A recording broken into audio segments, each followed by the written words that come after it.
In this video, I'm going to show you how to count frequencies inside an array or a string. So let me show you an example.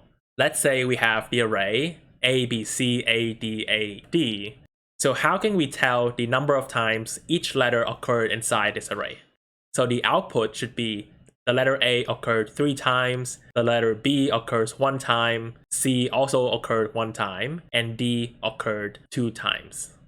The first step is to create an empty dictionary like this one here.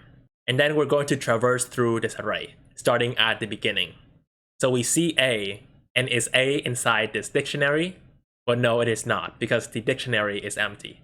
So we're going to put A into the dictionary, and we say that A occurred 1 time. We counted 1 occurrence of the letter A. And then we move to the next index. We see that we have B. Is B inside this dictionary? No, it is not. So we also put B into the dictionary, and we say that we counted 1 occurrence of this letter. Then we move to the next index. Is C inside this dictionary? No, it is not. So we put C into this dictionary, and we say that we counted 1 occurrence of this letter. Then we move to the next one, and we check. Yes, we see that A is inside this dictionary. So we increment the value to number 2.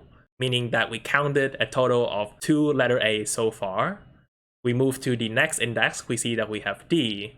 So we're going to put D and 1 into this dictionary. We move to the next letter, we have A. So we increment A and we have 3. And finally, we move to the very last letter, we have E. So E is not inside this dictionary. So we're going to put E and we counted 1 occurrence of this letter. Let's take a look at the Python code. So here is our method count frequencies, and it's going to take in a list or an array. And the first step is it's going to initialize an empty dictionary, and then it's going to traverse through the list. If the element inside the list is also in the dictionary, then we just increase the value by 1.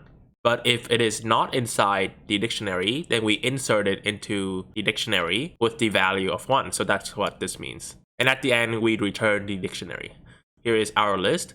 Once we call the method, it's going to return the dictionary into the result, and then we can loop through the result dictionary and print out each key.